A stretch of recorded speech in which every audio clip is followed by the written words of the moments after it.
Juin 2017, Polynésie française, atoll de Fakarava. Les protagonistes de cette aventure, Johan Mourier, chercheur en biologie marine, spécialiste du comportement des requins. Mathis, élève de seconde au lycée Darius Milhaud au Kremlin-Bicêtre dans le Val-de-Marne. Et moi, Margot, journaliste. Johan part 1 mois étudier le comportement des requins. Nous revivons à travers ces mots cette mission haletante. Plongeons au milieu des requins. Après 3 jours de voyage, il nous reste 2 heures de bateau pour arriver au sud de l'atoll de Fakarava. Ça ressemble à quoi autour de nous, Johan ? Alors là, on est dans le lagon de l'atoll de Fakarava, qui est un atoll assez grand, d'environ 60 km de long. Et là, on est dans le bleu turquoise, avec un tout petit clapot, parce qu'on n'est pas vraiment en pleine mer. On est protégé par la barrière de corail. Et là, on se dirige tout droit vers la face sud de l'atoll. Donc on a tout l'atoll à traverser. Mais on est combien dans le bateau ? Alors là, on est 3 scientifiques et 2-3 personnes en plus qui viennent nous accompagner. On va rejoindre les autres collègues qui sont sur place. Et là, comment vous vous sentez, Johan, à ce moment-là ? Parce que c'est vrai que c'est magnifique autour de nous. Là, c'est toujours un plaisir de revenir sur cet atoll. J'y étais déjà venu. Et c'est vraiment un premier voyage vers ce lieu un peu insolite. Et on prend le temps d'apprécier cette longue traversée de bateau pour arriver jusqu'à ce point assez magnifique. Et c'est vrai que c'est assez dépaysant. On est à l'autre bout du monde. T'es déjà allé aussi loin de chez toi, Mathis ? Je pense pas. Là, il n'y a pas de doute, on n'est pas à la maison. On se dirige donc vers la face sud de l'atoll où se trouve une importante population de requins gris. Mais au fait, c'est quoi une passe ? Une passe, en fait, c'est une ouverture dans l'atoll, donc dans le lagon, qui va relier le lagon et l'océan. Au rythme des marées, on va avoir un courant qui va rentrer lorsqu'on a une marée montante et qui va sortir lorsqu'on aura la marée descendante. C'est comme la respiration un peu du lagon. Donc là, la nuit commence à tomber, on arrive sur place, c'est pas bien grand. C'est un petit îlot, 1 ou 2 km de circonférence, donc on peut vraiment en faire le tour assez rapidement. Et on a eu ici une petite pension de famille avec quelques villageois qui habitent sur place. Et on va rester ici accueillis chez eux pendant 1 mois. Mais nous, on dort où ? Alors c'est vrai que là, on est tellement nombreux que là on manque un peu de place sur l'île. Et on a la chance, nous, de pouvoir aller dormir sur un catamaran. Ah, sympa. Qui est juste à côté de la pension. Mouillé à côté de la pension. Cool. On y va comment, en revanche, sur ce cata, parce qu'il est au milieu de l'atoll ? Alors là, on va prendre la petite annexe, le petit bateau moteur, qui va pouvoir nous emmener justement sur le bateau. Qu'est-ce que vous allez faire pendant 1 mois ici ? Alors là, pendant toute cette mission, on va essayer de mieux comprendre comment fonctionne cette population de requins. On a ici une très forte agrégation de requins. On avait déjà dénombré à près de 700 requins qui sont présents dans ce petit chenal. 700 ? 700, oui. On va essayer de comprendre ici, on s'est aperçu que notamment ils étaient capables de chasser la nuit dans cette passe et on va essayer de comprendre en fait toute leur écologie, pourquoi ils sont là, comment ils font pour rester en si grand nombre dans un endroit aussi exigu et essayer de mieux comprendre en fait leur intimité. Alors on arrive sur le catamaran, on a laissé le matériel de travail qui, on l'a pas dit, mais quand même a été livré avant que nous arrivions sur place, donc c'est assez chouette parce que c'est assez imposant quand même comme matériel entre le matériel de plongée, vous aussi il y a des balises, enfin plein de choses à transporter, donc là c'est bon, on l'a laissé à terre, on arrive sur ce catamaran, là on s'installe, on pose nos affaires, on prépare nos lits, d'ailleurs on dort où ? Alors là, on n'a pas grand-chose à faire, hein. Ça va être simplement de bien dormir pour pouvoir commencer une bonne journée demain. Donc là, ça va être soit sur le pont, donc soit sur des hamacs, soit sur le filet du catamaran, donc on a le choix ? à la belle étoile. Tu choisis quoi, toi, Mathis ? Plutôt hamac, trampoline ? Le filet. Le filet, ouais, c'est vrai que ça va être assez bon confortable. Johan ? Moi, ça sera le hamac. Bon, on peut tourner, j'imagine, on peut changer d'avis. Oui, c'est la bonne guide. Ça va. Mais il fait pas froid la nuit ? Non, on peut se couvrir un petit peu parce qu'il y a un peu de vent, mais en général, non, il fait assez bon. On est en Polynésie, donc sous les tropiques. Génial. Bon, allez, au lit.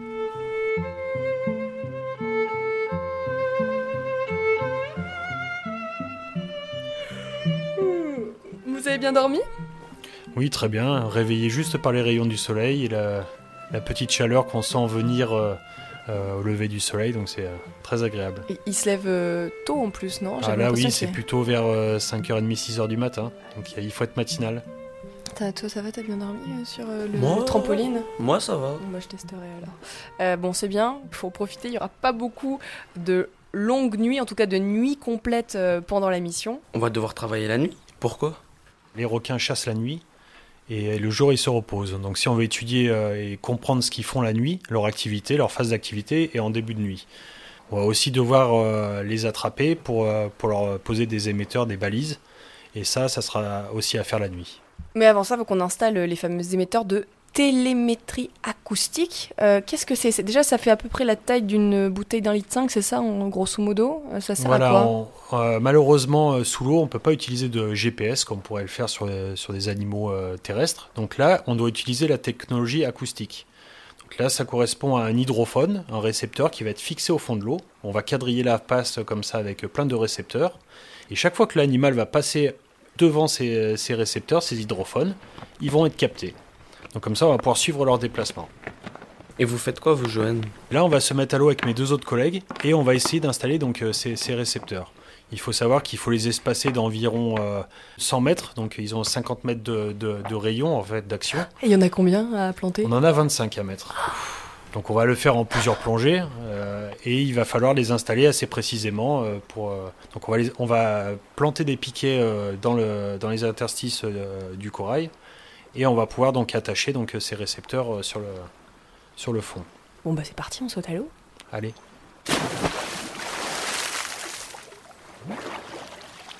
Ça ressemble à quoi d'ailleurs sous l'eau? Est-ce qu'on voit déjà des requins quand on est à la surface de l'eau? En surface de l'eau, on les voit pas souvent. On les voit des fois quand ils viennent chasser dans le courant. On voit sur les bordures, on voit certains ailerons qui viennent fendre la surface. Mais ce qui est assez intéressant, c'est que là, on va travailler avec le courant rentrant. Je vous ai parlé des marées.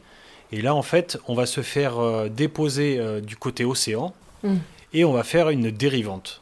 Donc on va commencer du côté océan et on va se laisser porter par le courant pour revenir jusque dans le lagon. Avec quand même pas mal de requins autour de nous? Avec pas mal de requins. Donc petit à petit, ils sont assez regroupés, ils forment des groupes. Donc on va petit à petit passer à travers les différents groupes de requins. Est-ce que tu as vu les dents de la mer, Mathis? Oui. Eh ben c'est pas du tout ça. Non mais est-ce que du coup il y a une appréhension toi t'as une appréhension par rapport aux requins de plonger avec? Non. Ah ouais. Honnêtement, non. Ah bah... Moi quand même un petit peu, parce que c'est impressionnant comme animal, non Johan? Bon, ils font pas non plus 5 mètres de long, mais ils sont très nombreux. Donc là, en majorité, on est sur des requins gris, qui font un peu moins de 2 mètres de long. Donc ils sont pas très gros, ça va. Mais ils sont très nombreux. Alors l'avantage, c'est que la journée, ils sont plutôt tranquilles, ils se reposent dans le courant. Ils vont sauvegarder de l'énergie, se reposer en planant en fait, dans les courants de la passe. Et ils vont être plutôt peureux, donc quand on va en fait traverser les bancs de requins, ils vont petit à petit s'écarter, et derrière nous, une fois qu'on sera passé, ils vont reformer le banc. Ah oui, donc bon, s'ils ont peur de nous, donc ça ils va. nous observent, et on est juste de passage, donc ils ne sont pas très excités. On va donc en profiter pour s'entraîner au lasso, puisqu'on est dans l'eau. Au lasso? Comme des cow-boys? Alors là, en effet, sur cette mission, on va devoir attraper les requins non pas en les pêchant, comme on fait d'habitude, mais en les attrapant sous l'eau. Et la seule façon qu'on peut faire, c'est attraper le requin par la queue avec un lasso et le mettre en immobilité tonique. Alors attendez, reprenons. On a un lasso et le requin va passer dedans tout seul, ou faut la jouer un peu justement comme disait Mathis, cow-boy, et on attrape le requin en lançant le lasso? Alors là, c'est une technique qui a été mise au point par mon collègue Laurent Balesta, qui en fait va avoir le lasso dans une main et va attraper la queue du requin lorsqu'il va passer à proximité et tout de suite le mettre en immobilité tonique. Donc ça veut dire qu'on retourne le requin le plus vite possible, on va le mettre sur le dos et là il va perdre son orientation et se met dans un état un peu de transe. Ça dure pas très longtemps, mais ça laisse le temps de pouvoir passer le lasso autour de la queue. Mais en plus, bon, il a beau faire 1m50, 2 mètres, c'est que du muscle, un requin. Donc j'imagine que c'est pas facile à retourner. Non, c'est pas facile. C'est pour ça qu'il y a pas mal de ratés, mais en s'obstinant un petit peu, en le refaisant plusieurs fois, on y arrive. Pourquoi on les attrape au lasso? Alors d'habitude, on a plutôt tendance à les pêcher, à les attraper à l'hameçon. et à les ramener comme ça.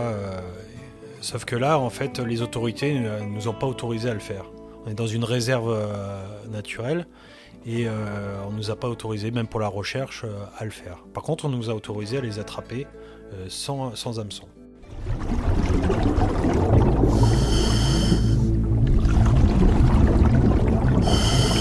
Mais là, ils nous rendent littéralement dedans. Ils vont pas nous attaquer. Alors en fait, on s'aperçoit finalement qu'on est des obstacles. Ils nous frôlent, des fois ils nous tapent un peu dessus, mais jamais ils ne mordent. Donc en fait, ils sont focalisés sur leur proie, et nous on est juste un obstacle sur leur route. Ça fait drôle quand même, 700 requins et on sera un peu bousculé. C'est impressionnant, mais pour l'instant, jusqu'à présent en tout cas, on touche du bois, on n'a jamais eu de problème de ce côté-là. Alors, il y a quand même la minette, donc la minette c'est la lumière d'un caméraman qui s'est fait croquer. Oui, alors ça c'est à la fois la lumière les excite, les aveugle, mais aussi les champs électromagnétiques qui vont être électriques, qui vont être émis par les batteries et la lumière va en fait les exciter et on prend ça un peu comme une proie. Et ben on est content de pas être caméraman.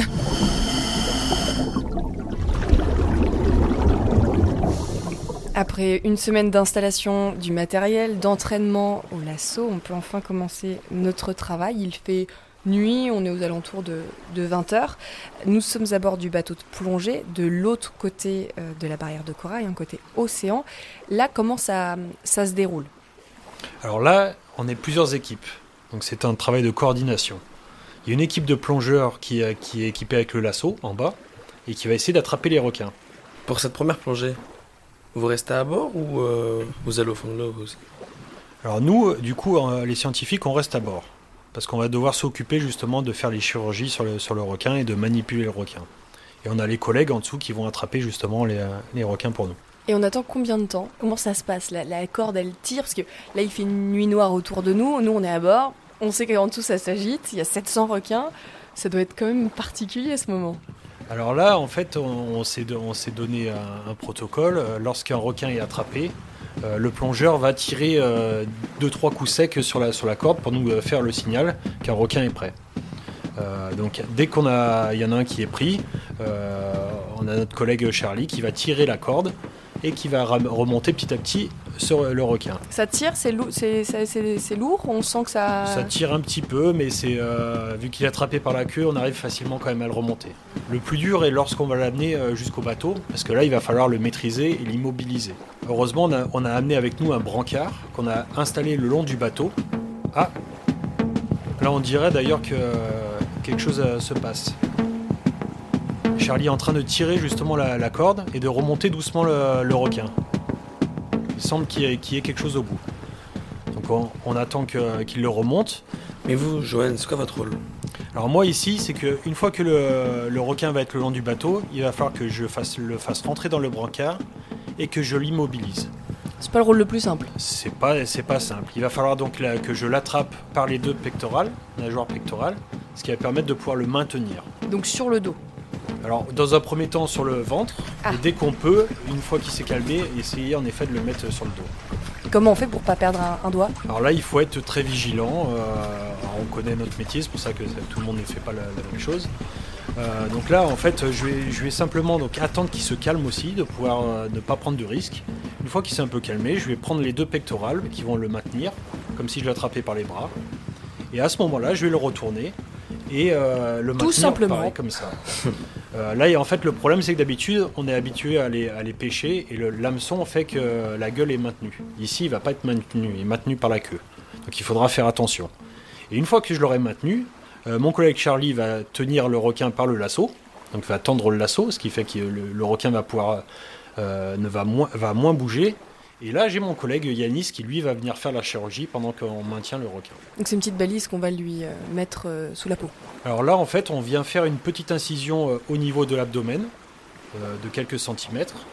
On rentre un petit émetteur qui fait la taille d'un capuchon de stylo. On va l'insérer à l'intérieur. Et après, on va refermer. Donc ici, on a des agrafeuses de chirurgicales qui vont nous permettre de refermer en fait la plaie. Rapidement. Le requin cicatrise très bien. Donc en quelques heures, quelques jours, ça va déjà se refermer et se cicatriser. Et là, une fois qu'on a fait ça, on va retourner le requin pour qu'il reprenne ses esprits. et le relâcher.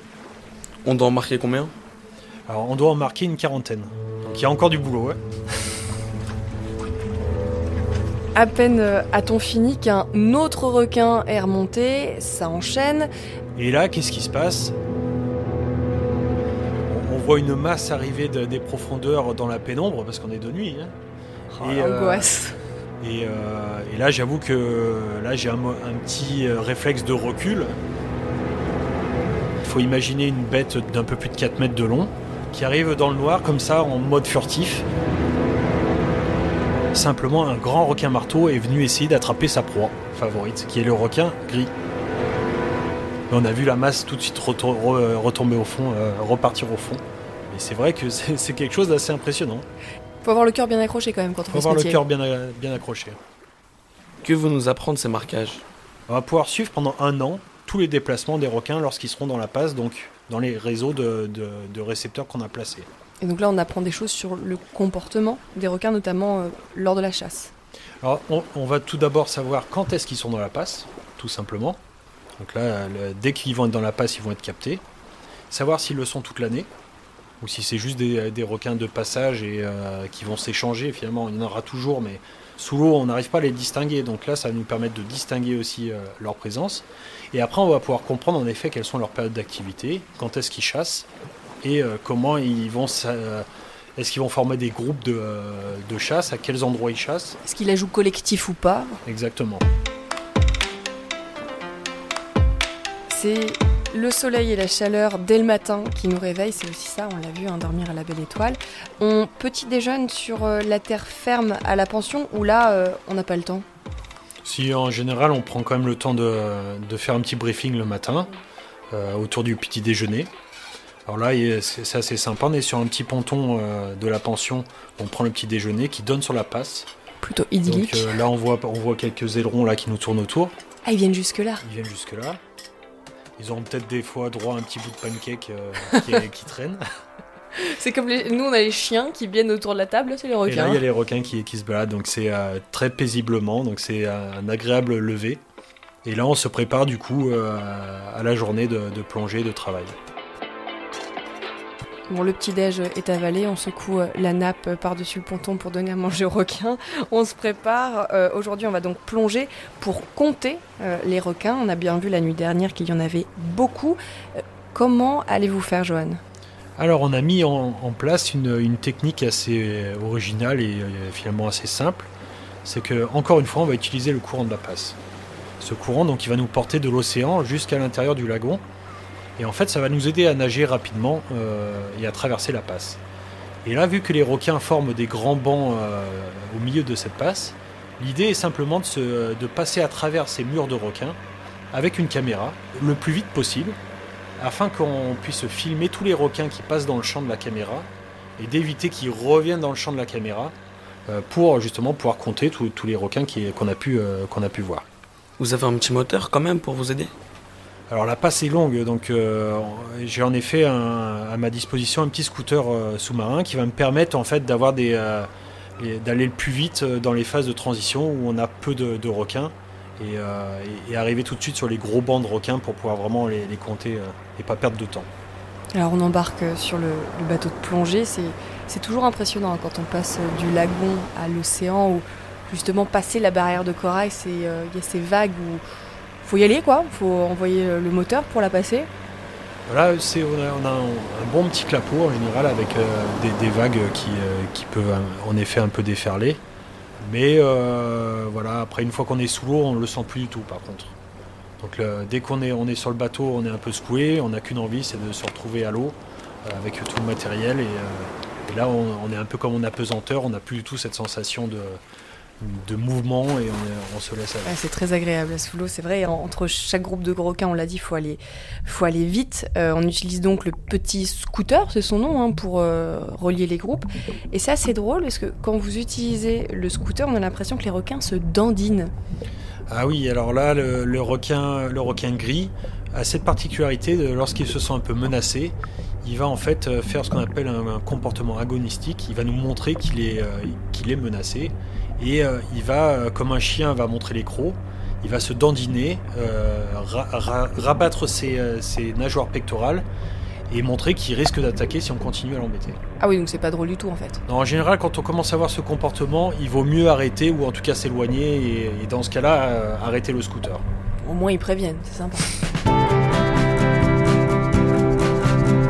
C'est bon, tout est dans la boîte et même pas besoin de remonter à bord du bateau puisqu'on va se laisser dériver à travers la passe sans la vue, mais on va sortir de l'eau par la plage, ce qui est assez cool. Là, vous allez directement visionner les images sur votre ordi ? Alors là, oui, en effet, on sort de l'eau juste devant. On a un petit bungalow qui nous permet de déposer tout le matériel. Et là, je vais prendre ma petite caméra et aller la brancher sur mon ordinateur et commencer à compter tous les requins que j'ai pu voir. Qu'est-ce que vous observez ? Alors là, on observe finalement les requins qui, petit à petit, au fur et à mesure qu'on passe à travers le banc, ils vont sortir du champ de la caméra puisqu'ils vont nous contourner et nous éviter au fur et à mesure qu'on passe à travers. Et donc là, le but est de compter tous les individus qui vont sortir de l'écran. C'est fastidieux quand même. C'est fastidieux. Alors heureusement, maintenant on peut faire des avant-arrière si jamais on les a loupés ou des ralentis en tout cas pour pouvoir les compter petit à petit. Et on va le refaire plusieurs fois pour calculer un taux d'erreur si jamais on fait quelques erreurs. Au final, on en fait très peu. Il y a une info qu'on va apprendre, c'est qu'il y a plus de prédateurs que de proies. Ça pourrait sembler problématique d'ailleurs, cette information-là. Voilà, alors là, c'est quelque chose qui frappe toujours dans cette passe, c'est qu'on voit énormément de requins et on voit très peu finalement de poissons, relativement parlant. Il y a quand même beaucoup de poissons. Mais normalement, on a ce qu'on appelle une pyramide trophique, donc avec beaucoup plus de proies que de prédateurs. Et sinon, il y a un déséquilibre. Voilà. Donc on s'est posé la question de savoir pourquoi c'était possible et qu'est-ce qui pouvait rendre ça possible. Et alors ? Il y a des gros rassemblements de poissons qui viennent de tout le lagon, de tout l'atoll, qui se rassemblent quelques jours dans la passe. Et là, c'est la livraison à domicile. Les requins ont juste à se servir. Royal, open bar, ils sont là. Ils n'ont pas besoin d'aller se déplacer pour les chasser. Ils attendent que la nourriture leur arrive sous le nez. Et puis c'est vrai qu'on l'a pas dit, mais c'est impressionnant, les mérous qui viennent pondre, ils sont, je sais pas combien d'ailleurs, on les a pas comptés, on va pas tout compter non plus dans cette passe, mais il y en a beaucoup. Alors là, on a estimé environ 20 000 mérous qui viennent pendant 1 ou 2 mois, s'agrègent dans cette passe pour pondre pendant les pleines lunes de juin ou de juillet.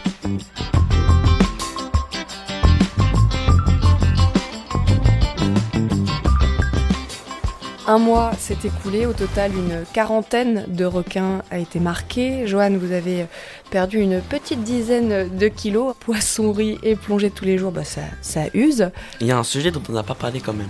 Ah bon, quoi ? Le réchauffement climatique. C'est quoi son impact sur les requins ? Alors, c'est une très bonne question. Il est clair qu'ici, on peut apercevoir déjà quelques petits indices de ce qui va pouvoir se passer avec le réchauffement climatique. On s'aperçoit que les requins sont dépendants des pontes des poissons. Ces agrégations de pontes de poissons sont dépendantes de la température de l'eau. Donc on peut imaginer que ça va modifier leur comportement de ponte. Si les poissons ne viennent plus pondre ou décalent leur ponte, ça va aussi modifier tout le comportement et l'écologie des requins.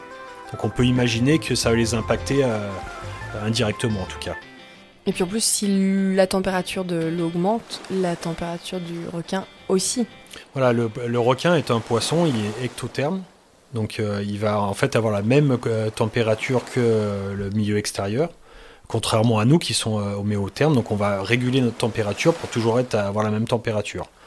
Donc s'il fait froid, on va faire monter la température, s'il fait chaud, on va transpirer, on va essayer d'évacuer de la température.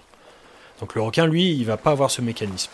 Donc il va vraiment devoir, si les conditions vont changer, il ne va pas pouvoir s'adapter tout de suite, il va devoir trouver des conditions qui sont plus adaptées et donc se déplacer. Donc remonter dans des eaux plus froides, par exemple. Exactement. On commence déjà à avoir que ce soit chez les poissons ou chez les requins, des espèces qui sont plutôt exotiques qu'on retrouve sur nos côtes actuellement, avec des observations assez récentes de poissons plutôt exotiques ou même de certains requins qu'on n'était pas habitué à voir, comme le requin tigre par exemple. Oui, j'ai dit, le requin tigre, on pourrait le retrouver en Bretagne un jour par exemple. Il a déjà été observé en Bretagne. Donc le changement des courants océaniques, des températures d'eau, vont faire que petit à petit on va voir remonter des espèces qui sont plutôt tropicales. Bon allez, vous venez, on va quand même partie de... Enfin, faire la fête, c'est un grand mot, mais c'est le dernier soir. On va pouvoir se coucher un petit peu plus tard que d'habitude. Le menu est différent pour l'occasion? Alors, en général, c'est un peu toujours pareil, mais ici, on va s'accorder de prendre une petite bière, de faire durer un peu la soirée, Un peu de musique. discuter, voilà, un peu de musique, discuter et se rappeler de tout tous les bons souvenirs, les bonnes anecdotes qu'on a pu avoir pendant cette mission. Comme le requin marteau, par exemple. Comme le requin marteau, par exemple. Mais c'est vrai qu'on est un peu sur les rotules, là. Là, après, la tension retombe. On est tous fatigués, on a perdu des kilos, mais on a tous le sourire, on a accompli une belle mission, on a récolté plein de données. Bon, je vous laisse, moi je vais aller faire ma valise. Moi j'ai 15 ans. À mon âge, c'était quoi votre rêve? Alors à ton âge, moi j'étais déjà passionné de requins et je voulais vraiment en faire mon métier. Alors bizarrement, j'ai fait de la plongée assez tardivement, mais ma première expérience avec les requins, ça a été de pouvoir toucher le museau d'un grand requin blanc en Afrique du Sud, du bateau. Donc là, j'ai été immergé sur mon premier stage à pouvoir travailler pendant 6 mois avec les grands requins blancs. Et ça m'a lancé dans ce métier. Et aujourd'hui, c'est quoi? Et aujourd'hui, mon rêve, c'est de pouvoir toujours garder cette même passion et de ne pas m'en lasser, de continuer toujours à vivre de ça et de pouvoir transmettre aux générations futures ma passion et mon amour pour les requins.